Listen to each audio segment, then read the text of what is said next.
Hello, my name is Jyoti.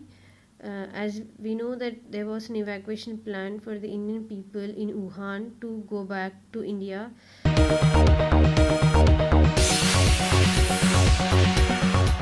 आदाब नाजरीन, IND today के ख़बरनामे में आपका खैर मकदम है। हर खबर है ख़ास। उन ख़ास खबरों में से हमने आपके लिए कुछ समेट कर लाई हैं कुछ ख़ास खबरें। देखते हैं ये खबरनामा। अगर आपने हमारे चैनल को सब्सक्राइब नहीं किया है तो आपको यहाँ सब्सक्राइब बटन दिख रहा है, उसे क्लिक करिए और सब्सक्राइब कीजिए और साथ ही साथ बेल आइकॉन को भी क्लिक करिएगा, जिससे कि आपको ताज़ा अपडेट मिलते रहें।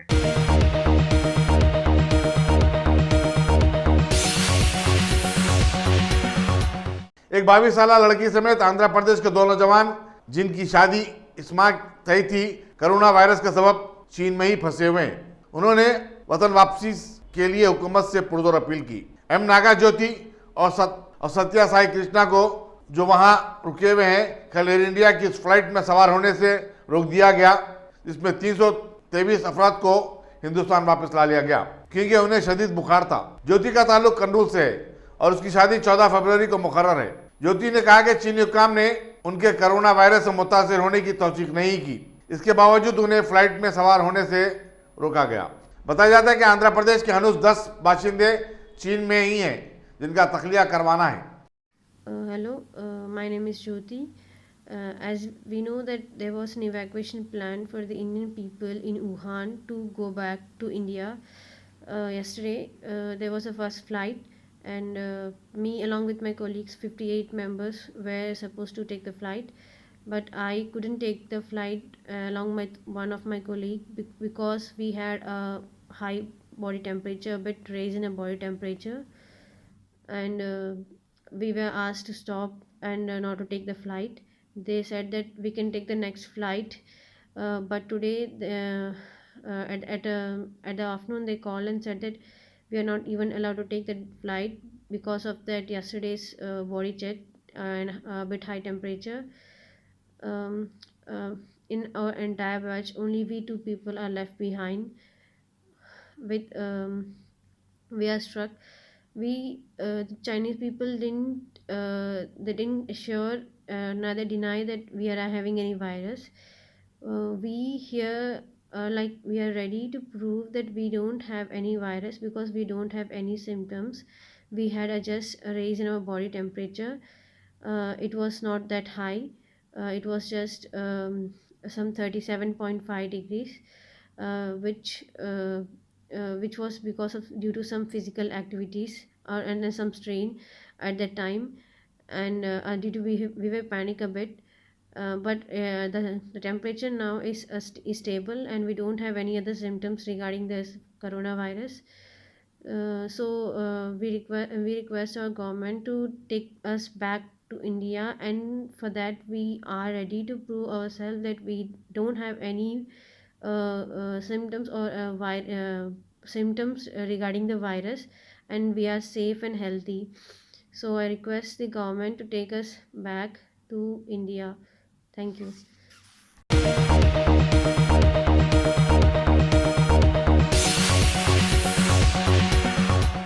शहर हैदराबाद में वाक़ जमीयतुल उलमाए हिंद के सदर बराए तेलंगाना व आंध्र प्रदेश रियासतें मौलाना हाफिज पीर शब्बीर अहमद नक्शबंदी ने मिल्लत इस्लामिया के लिए 4% तहफ़्फ़ुज़ात को रोबे अमल लाने के लिए मुल्क की उस बड़ी अदालत सुप्रीम कोर्ट में केस दायर किया है, जिसने हालिया बाबरी मस्जिद का फैसला सुनाते हुए अलानिया इजहार कर दिया था कि मुसलमानों की इस मुल्क में कोई जगह नहीं है।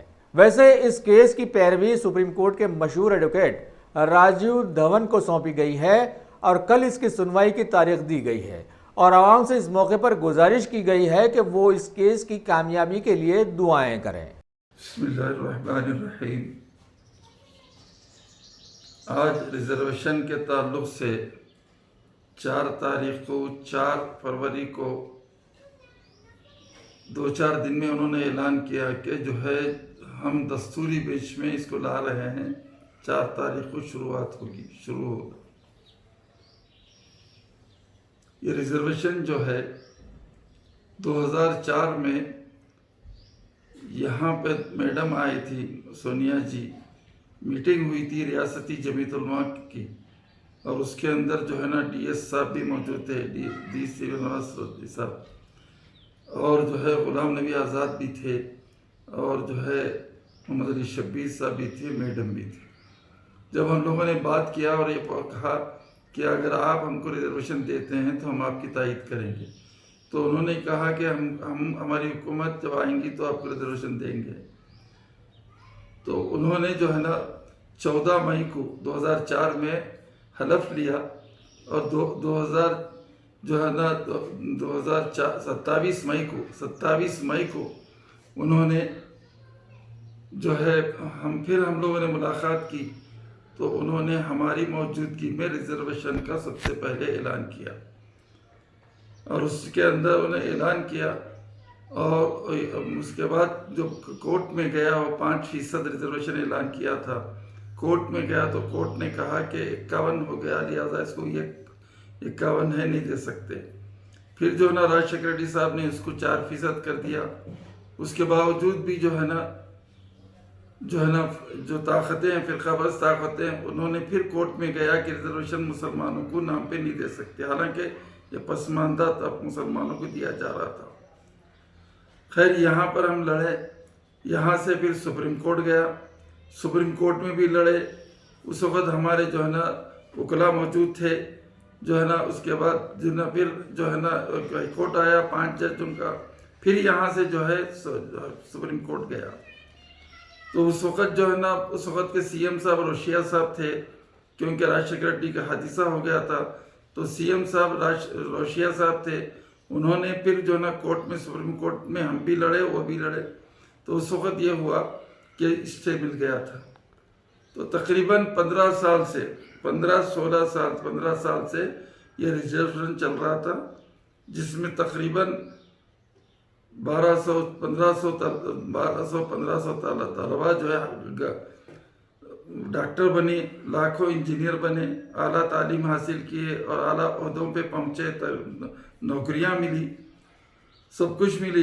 लेकिन अब फिर एकदम जो है ना ऐलान हुआ कि भाई हम 4 जो है ना फरवरी को ये मुकदमे का आगाज़ कर रहे हैं, दस्तूरी बेंच के हवाले कर रहे हैं।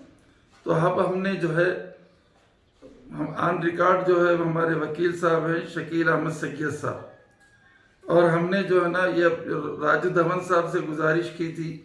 राजू धवन साहब हमारा केस लेने तैयार हो गए, और वो जो है ना ऑन रिकॉर्ड तो हमारे शकील अहमद सैयद साहब हैं, लेकिन राजू धवन साहब बहस करेंगे, और हमें उम्मीद है कि हमारे लिए अच्छे नताइज सामने आएंगे।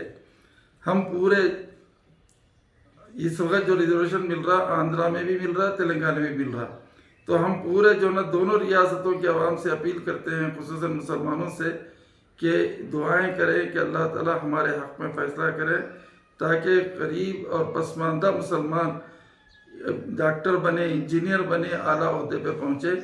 यही जमीयत उलमा हिंद की ख्वाहिश है, और इसी को जो हम आगे हम बढ़ाना चाहते हैं।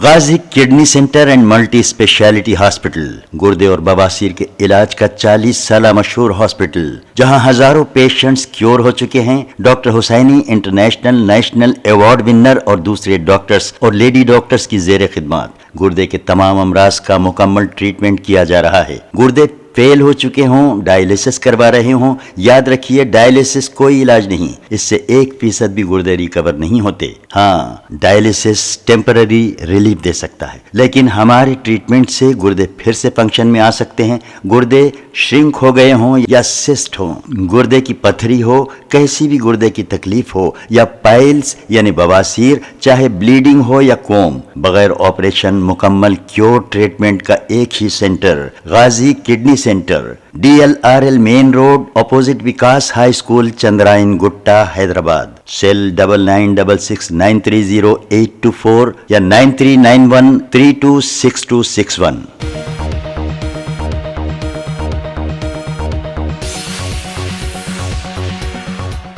शहर हैदराबाद के बीजेपी लीडर्स ने आज रियासत के हालिया बल्दिया इंतखाबात की एक शिकायत के साथ CEO रजत कुमार से मिलने की कोशिश की, लेकिन वो वहां पर मौजूद नहीं थे। लिहाजा उनकी गैर मौजूदगी में ओएसडी प्रभाकर ने उस शिकायती लेटर को हासिल किया, जिसके जरिए बतलाया गया है कि हैदराबाद के बदंगपेट के वार्ड नंबर 5 में इलेक्शन के दौरान टीआरएस वर्कर्स ने मारपीट करते हुए लोगों को वोट डालने पर मजबूर किया है। उस वार्ड से बीजेपी के उम्मीदवार एस शिवारा रेड्डी मुकाबले में थे।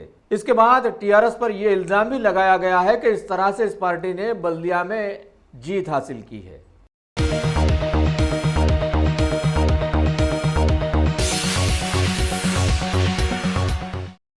तेलंगाना राजभवन के एक एलामिया के बमौजिब यूनाइटेड स्टेट्स में वाक़े Telangana cultural association of Portland के ओवरसीज कोऑर्डिनेटर पोचमपल्ली गिरिधर ने आज lady governor doctor T Soundararajan, जो कि इंडियन रेड क्रॉस सोसाइटी की सदर भी हैं, उन्हें $10,000 पर मुश्तमिल एक इमदादी चेक हवाले किया, जो कि तेलंगाना के गरीब गुरबा की इमदाद के लिए काम में लाया जाएगा।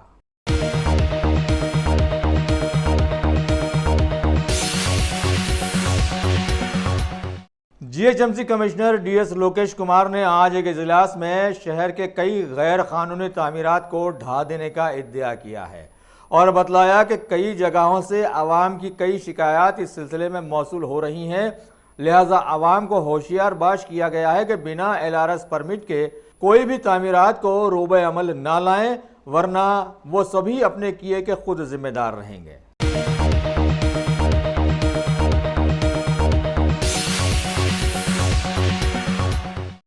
तेलंगाना के वजीर खजाना टी हरीश राव ने आज ख़ास तौर पर शाहबाद मंडल में वाक़े बारगाह हज़रात जहांगीर पीरा रहमतुल्लाह अलैह पर हाज़िरी दी और अपनी अक़ीदत की चादर पेश की और तेलंगाना में खुशहाली के लिए दुआएं करवाने लगाया। इस मौके पर टीआरएस पार्टी के कई आला लीडर्स और बहुत सारे कारकुन भी उनके साथ साथ थे।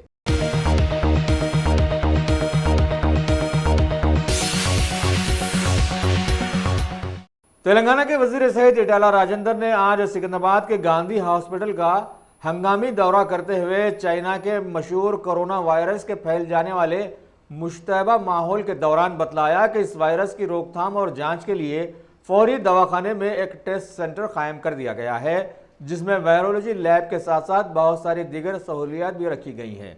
जबकि रियासती हुकूमत ने अभी तेलंगाना में इस बीमारी के ताल्लुक से हाई अलर्ट जारी कर दिया है और दोनों रियासतों की आवाम के साथ साथ खास तौर पर चाइना से आने वालों की कड़ी निगरानी और जांच की जा रही है और उन्हें 14 दिनों तक ऑब्जर्वेशन में रखा भी जा रहा है।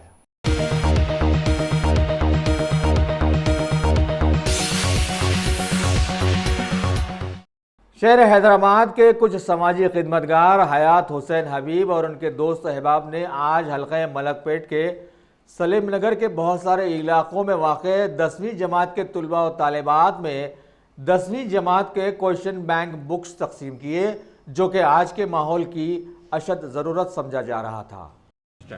हर साल की तरह इस साल भी सियासत न्यूज़पेपर की जानिब से क्वेश्चन बैंक्स की तकसीम अमल में आई।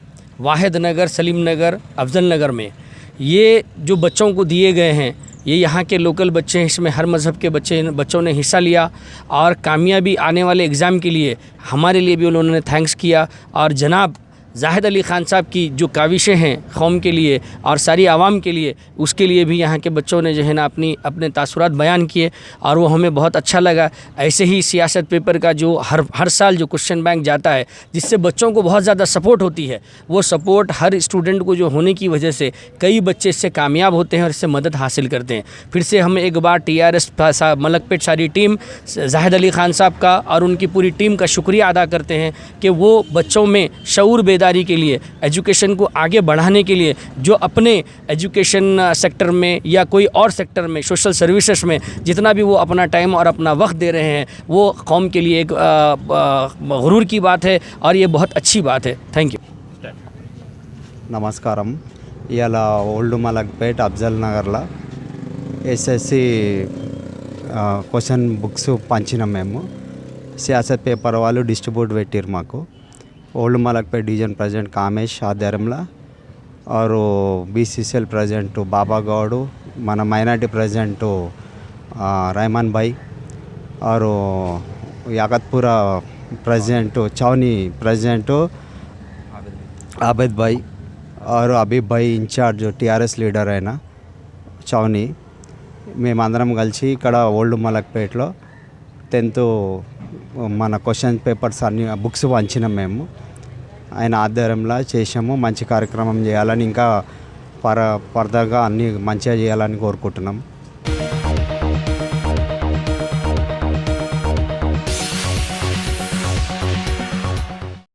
तेलंगाना में काफ़ी दिनों की अनथक कोशिशों के बाद बल्दिया इंतखाबात में बीजेपी पार्टी ने अपने कदम जमाने में कामयाबी हासिल की है और सीएम केसीआर के लिए लम्हे फिक्र छोड़ दिया है. और अभी बीजेपी की ही चहेती अखंड भारत के नाम का सहारा लेकर समिति बनाने वाले लोगों ने अब मुतनाज़ा सीए, एनआरसी व एनपीआर बिल्स का सहारा लेना शुरू कर दिया है और बीजेपी सदर डॉक्टर के लक्ष्मण की खुली मदद से इन बिल्स की तायद के बहाने आलानिया मुसलमानों के खिलाफ नारे लगाकर ये साबित करने की कोशिश कर रहे हैं कि पीएम मोदी चाहे पूरे मुल्क को गिरवी रखवा दें, इन बिल्स को लागू करवाना मुल्क की अशद ज़रूरत है. हालांकि मुल्क के करोड़ों दानिशवरों के साथ साथ बैरूनी ममालिक के भी बहुत सारे जी असर लोग इन मुतनाज़ा बिल्स की असलियत भारतीयों को समझाते आ रहे हैं. लेकिन बीजेपी के आलाकार पार्टी की नाकामियों को छुपाने के लिए मुल्क के कुछ हिस्सों में अब आगे आगे चल रहे हैं. वैसे हालिया खुली कुतुबशाह स्टेडियम में एहतमाम किए जाने वाले मुतनाज़ा बिल्स की मुतनाज़ा रैली में पार्टी के कई सरकर्दा लीडरों के साथ साथ सैकड़ों कारकुन भी उसमें शामिल रहे, जिसके कन्वीनर ए भास्कर राज और प्रोग्राम कोऑर्डिनेटर आनंद गुप्ता बनाए गए थे. शेष है नहीं पाप का बागी केवल व्याध, जो तटस्थ है समय लिखेगा उसका भी अपराध. यानी कि अब तटस्थ रहने का समय नहीं है. जो जंग कर रहे हैं, जो अपराध कर रहे हैं, सिर्फ वो ही दोषी नहीं है. अगर सब कुछ जानते बूझते हुए हम चुप रहे और सिर्फ सरकारों पे डिपेंडेंट रहे तो हम भी इक्वली रिस्पॉन्सिबल हैं. नागरिकता कानून में नारे तदबीर कहां से आ गया? नागरिकता कानून में अल्लाह अकबर कहां से आ गया? ये कोई भी बेसिक एलिमेंट्री नॉलेज वाला इंसान समझ सकता है कि ये नागरिकता कानून का विरोध नहीं है. कभी शर्जिल इमाम आते हैं, बोलते हैं हम असम को तोड़ के ले जाएंगे, चिकन नेक की ब्लॉक हो जाएगा. हम लोगों को ये समझने की जरूरत है कि चिकन नेक स्ट्रैटेजी चाइना की वॉर स्ट्रैटेजी है. कौन उन लोगों को बैठ के लिटरली इंडिया के मैप पे समझा रहा है कि भारत को कहां से अटैक किया जाता है? तो अगर हम यहाँ पे जय श्री राम के नारे लगा रहे हैं, भारत माता की जय के नारे लगा रहे हैं और सीए समर्थन में खड़े हैं, तो हमें उस मानसिकता के खिलाफ खड़ा होना है. सीए विरोध सिर्फ सीए विरोध नहीं है, एक मानसिकता है. क्योंकि आज सीए है, कभी एनपीआर हो जाता है, कभी ट्रिपल तलाक हो जाता है, कभी राम मंदिर हो जाता है, कभी 370 एब्रोगेशन हो जाता है, कभी कुछ नहीं तो पॉपुलेशन कंट्रोल पे बात होती है तो पॉपुलेशन कंट्रोल के विरोध में बोलना शुरू कर देते हैं. तो ऐसा पहली बार हम देश में देख रहे हैं कि इन लोगों की हैसियत और इन लोगों की हिम्मत इतनी बढ़ गई है कि अगर उसको यही नहीं रोका गया तो देश के लिए बहुत घातक साबित होगा. सीए हम सभी लोग समझते हैं, क्योंकि मैं एक लॉयर हूं और इसी सब्जेक्ट पे ये स्पीच और ये प्रोग्राम रखा गया है, तो क्विकली कवर करना चाहती हूँ कि देखिए एनआरसी जैसे में इनिशियल से पता चलता है, हालांकि सरकार अभी कह रही है कि अभी हम एनआरसी नहीं ला रहे हैं, लेकिन ये लोग जो एक प्रोपेगेंडा बना रहे हैं, एनआरसी मतलब नेशनल रजिस्टर ऑफ सिटीजन्स. हर देश में नागरिकता कानून होता है. आप अफगानिस्तान का बॉर्डर तो क्रॉस करके दिखाइए, आप अमेरिका का तो बॉर्डर क्रॉस करके दिखाइए, नॉर्थ कोरिया में घुस के दिखाइए. अगर आपका पता भी चल जाए तो आपकी सारी बदमाशी इस देश में चलती है. नागरिकता की क्लासिफिकेशन इसलिए जरूरी है, दो मेन रीजन से जरूरी है. हालांकि इतने फायदे हैं कि पूरी लिस्ट कम पड़ जाएगी अगर यहां बताने बैठूंगी तो, लेकिन दो मेन फायदे हैं. सबसे पहली चीज है रिसोर्सेज. आप फर्ज करिए कि आपके माँ बाप के पास एक रोटी है, 7, वो एक रोटी आप 7 बच्चों में बटेगी, किसी का पेट नहीं भरेगा. और आप अपने माँ बाप से शिकायत करेंगे कि आपने हमें भरपेट खाना नहीं खिलाया. तो जब हम सरकारों से ये शिकायतें करते हैं कि बेरोजगारी है, जब हम सरकार से शिकायत करते हैं पॉपुलेशन है, आपको इतनी बड़ी बड़ी प्रॉब्लम पे फोकस नहीं कर रहे, आप तो एनआरसी पे काम कर रहे हैं, तो ये हमारा सीधा सीधा दोगलापन दिखाता है. क्योंकि एनआरसी और सीए एक बहुत वेल थॉट एक अम्ब्रेला एक्सरसाइज है जो देश की बहुत सारी प्रॉब्लम्स को एड्रेस करेगी। रिसोर्सेज के बाद एक बहुत इंपॉर्टेंट रीजन है नेशनल सिक्योरिटी। क्विकली कवर करना चाहती हूं, हमारे संविधान के कुछ आर्टिकल्स हैं, कुछ संवैधानिक अधिकार है जो सिर्फ देश के नागरिकों को मिलते हैं। आर्टिकल 15 है, आर्टिकल 16 है, आर्टिकल 19 है, एक आर्टिकल एक्सप्लेन करूंगी सिर्फ, आर्टिकल 30 जो माइनॉरिटीज को अधिकार देता है इस देश में अपने एजुकेशनल इंस्टीट्यूशंस खोलने का। आप सोचिए कि पाकिस्तान से कोई इंपोस्टर, कोई घुसपैठिया विदेश का हमारे देश में आ जाए, आधार कार्ड बन जाता है, राशन कार्ड बन जाता है, नागरिक बन के नागरिकता का लबादा ओढ़ के रहने लगते हैं। आर्टिकल 30 का इस्तेमाल करके एक एजुकेशनल इंस्टीट्यूशन खोल लेते हैं। हमारे ही देश में पल के, हमारी ही रिसोर्सेस को यूज करके, हमारे ही बच्चों की रोटी खा के, हमारे देश की जनरेशन में आतंकवाद के बीज बो सकते हैं वो एजुकेशनल इंस्टीट्यूशन से। एक पूरी राष्ट्र विरोधी, एक एंटी नेशनल फोर्स हमारे ही देश में, हमारे ही टुकड़ों पे पल के तैयार हो रही है। इतना बड़ा थ्रेट है ये, इसलिए एनआरसी बहुत जरूरी है। बात आती है सीएए की, ना मुसलमान से कुछ लिया जा रहा, सिर्फ देने की बात हो रही है। 3 मुस्लिम बहुल कंट्रीज की या ये कहिए कि इस्लामिक कंट्रीज की परसिक्यूटेड माइनॉरिटीज को नागरिकता देने की बात हो रही है। इतनी सीने में क्या आग लग गई उनके कि सड़कों पे उतरे पड़े हैं। हमारे देश का जब विभाजन हुआ था तो कुछ चंद मुसलमान जो इस देश में रुक गए थे, जो रहना चाहते थे, जो नहीं चाहते थे कि पाकिस्तान बने, उन मुसलमानों के राइट्स प्रोटेक्ट करने के लिए माइनॉरिटी का दर्जा इस हिंदुस्तान ने मुसलमानों को भी दिया ना। उस दर्जे को इस्तेमाल करके सारे स्पेशल प्रिविलेजेस आज तक इस्तेमाल करते हैं ना। तब तो आप माइनॉरिटी थे, आज तो आप 30-35 करोड़ हो रहे हैं। आज तो आप नंबर के आधार पे माइनॉरिटी कहने के लिए क्वालिफाई भी नहीं करते। धर्म के आधार पे आप माइनॉरिटी स्टेटस एंजॉय कर रहे हैं और सारे स्पेशल प्रिविलेजेस एंजॉय कर रहे हैं, तब आपको वो असंवैधानिक नहीं लगता। लेकिन वही अधिकार अगर दूसरे प्रताड़ित लोगों को मिल जाए, जो कि गिनती में भी शायद 33 या 34 हजार होंगे, उससे ज्यादा नहीं, तो आप लोगों के सीने में आग लग जाती है। एक बात मैं आज इस मंच के माध्यम से एक्सपोज करना चाहती हूँ, ये जो सरकार के ऊपर इल्जाम लगा रहे हैं कि ये हिंदू राष्ट्र बनाने का एजेंडा है, ये कितनी गलत एक धारणा, एक नैरेटिव सेट कर रहे हैं। क्योंकि जिन 6 पंथों को नागरिकता देने की बात की जा रही है, उसमें सिख भी हैं, उसमें पारसी भी हैं, उसमें जैन भी हैं, उसमें बौद्ध भी हैं, उसमें कोई सिर्फ हिंदुओं को नहीं बुलाया जा रहा है। पहली चीज, ये दोगलापन जो करते हैं, मैं बताती हूँ क्यों करते हैं। एक्चुअली क्या है, मैं आपको रीजन बताती हूँ। असम में एनआरसी की एक्सरसाइज लागू हुई, तकरीबन 19 लाख लोग मिले, आपको 50-50 मुसलमान चाहिए, तो ये हिंदू राष्ट्र बनाने की मानसिकता नहीं है, ये आपकी इस्लामिक स्टेट बनाने की वहाबी मानसिकता है।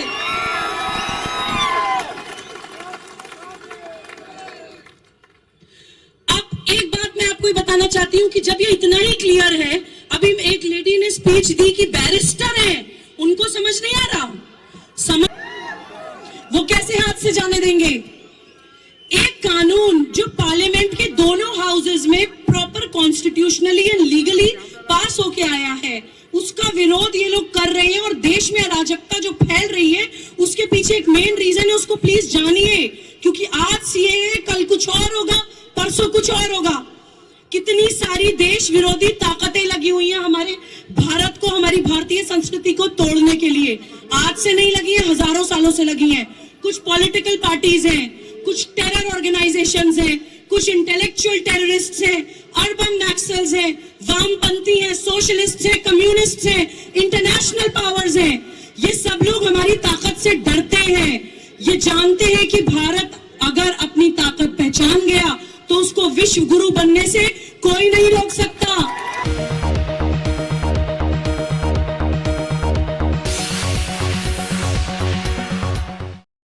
Top selection computers. अगर आप टेक्नोलॉजी के दौर में रहते हुए टेक्नोलॉजी से दूर हैं तो सोचिए मत, आइए एक बार खिदमत का मौका दीजिए। हमारे यहाँ branded computers Dell, HP, Lenovo, laptop accessories उम्दा क्वालिटी निहायती वाजबी दाम पर दस्तयाब है। स्कूल, कॉलेज, कॉर्पोरेट ऑफिस वगैरह में बल्क क्वांटिटी में सप्लाई की जाती है। इसके साथ साथ हमारे यहाँ माहिर टेक्नीशियंस की निगरानी में रिपेयर की सहूलत भी मौजूद है। अगर आप अपने घर, दुकान, सोसाइटी, स्कूल वगैरह को सेफ और क्राइम फ्री बनाना चाहते हो तो इंस्टॉल कीजिए सीसीटीवी कैमरा जो HD क्लियरिटी के साथ दस्तयाब है। गुज़िश्ता 10 साल से मुल्क भर में अपनी इन तमाम खिदमात को जारी रखते हुए आपके एतमाद को बरकरार रखने वाला नाम top selection computers, Vijayanagar colony, beside Riyan hotel, Hyderabad. Director Syed Rashid Ali. Phone 9849715954। Top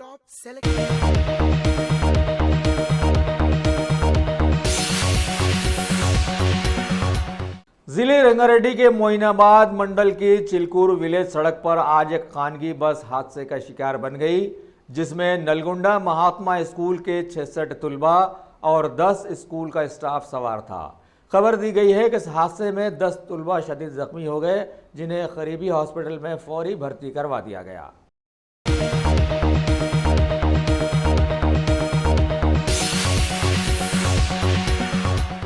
कुल मजलिस इत्तेहादुल मुस्लिमीन के सुप्रीमो बैरिस्टर असदुद्दीन अवैसी ने आज से शुरू होने वाली पार्लियामेंट में मरकजी बीजेपी हुकूमत से दिल्ली की जामे मिलिया और शाहीन बाग में जमहूरी अंदाज में एहतजाज करने वाली मुल्क की दादियों पर हमला करने वालों के खिलाफ में आवाज़ उठाते हुए सवाल किया कि हुकूमत की खामोशी से साफ साबित होता है कि वो यही चाहती थी। अगर ऐसा नहीं होता तो काती कब के गिरफ्तार कर लिए जाते। इन्होंने हुकूमत को इंतबा दिया कि अगर जमहूरी मुल्क की आवाम की हिफाजत हुकूमत नहीं कर सकती है तो सभी लोग जानते हैं कि खुद की हिफाजत कैसे की जा सकती है। और मैं आपके जरिए से हुकूमत को बताना चाह रहा हूं कि हम तमाम जामिया के बच्चों के साथ हैं। ये हुकूमत जुल्म कर रही है बच्चों पर। क्या ये जानते हैं कि एक बच्चे की आंख चले गई, बेटियों को मारा गया, शर्म नहीं है इनको? बच्चों को मार रहे, गोलियां मार रहे। शून्यकाल की आम जनता ने, आम लोगों ने प्रदर्शन कर रहे हैं, आंदोलन कर रहे हैं। ये कोई अन्याय नहीं सर। ये हाथ में हिंदुस्तान की संविधान, राष्ट्रीय ध्वज और राष्ट्रीय गान ये हाथ में लेकर ये प्रोटेस्ट कर रहे हैं और इसके ऊपर गोली चलाए जाते हैं।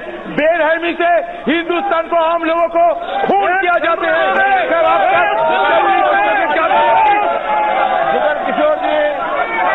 जुगल किशोर शर्मा जी, हेलो सर, आप सीट पे बैठे हाउस नो। जुगल किशोर मुझे, मैं आपके माध्यम से अपने क्षेत्र जम्मू की ओर आपका ध्यान दिलाना चाहता हूं। सर, ये सरकार गोली से आम लोगों की बोली बंद नहीं कर सकते। ये विषय पर ये नकली हिंदू है, असली हिंदू नहीं है। असली हिंदू होने से गोली से नहीं खून किया जाता। रात को 12 बजे तक लंबी चर्चा हो चुकी है। आप सभी माननीय सदस्य इस पर बोल चुके हैं और जिस पर सदन पे एक बार चर्चा हो जाए उस पर दोबारा चर्चा नहीं की जाती है। और मैं आपके जरिए से हुकूमत को बताना चाह रहा हूं कि हम तमाम जामिया के बच्चों के साथ हैं। ये हुकूमत जुल्म कर रही है बच्चों पर। क्या ये जानते हैं कि एक बच्चे की आंख चले गई, बेटियों को मारा गया, शर्म नहीं है इनको? बच्चों को मार रहे, गोलियां मार रहे। शून्यकाल माननीय सदस्यगण, मुझे माननीय सदस्यगणों की स्थगन की सूचनाएं प्राप्त हुई है। मैंने किसी भी स्थगन प्रस्ताव की कोई सूचना की अनुमति प्रदान नहीं की है। मैं पुनः माननीय सदस्यों से आग्रह करता हूं वह अपने अपने आसन पर विराजें। सभा पटल पर रखे जाने वाले पत्र के बाद शून्यकाल शुरू होगा। माननीय सदस्यगण अपने अपने आसन में विराजें।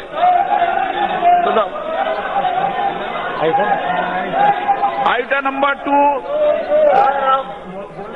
हाँ, तो आइटम सभा पटल पर रखे जाने वाले ऐसे बात नहीं करते हैं। माननीय सदस्य स्टैंडिंग लो थोड़ी बहुत।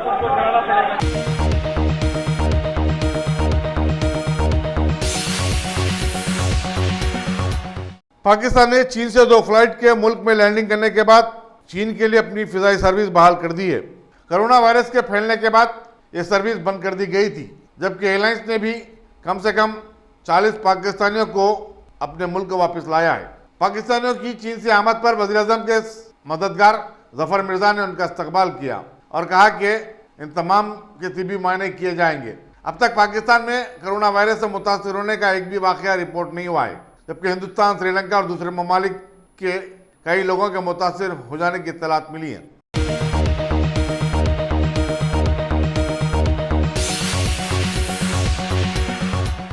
पाँच 500 से ज़ायद शामी अफराद ने सरकारी फौजों की जारहाना कार्रवाई के खिलाफ अदलब में सड़कों पर एहतजाज किया।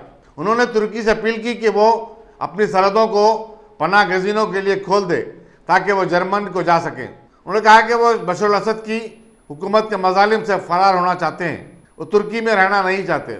आलमी बिरादरी से कहा गया है कि वो बच्चों और ख़वातीन पर बमबारी जैसे मजालिम से शामी हुकूमत को रोके। गुज़िश्ता चंद दिन से इस इलाके में ज़बरदस्त बमबारी हो रही है, जिसमें 10 अफराद हलाक हो गए हैं। शुमाल मगरबी इलाके में फ़िज़ाई हमले में अब तक 1583 अफराद हलाक हुए हैं। इनमें 306 ख़वातीन और 463 बच्चे शामिल हैं। जुनूबी अदलब से अब तक 6 लाख अफराद अपने घरों से भागने पर मजबूर हुए हैं।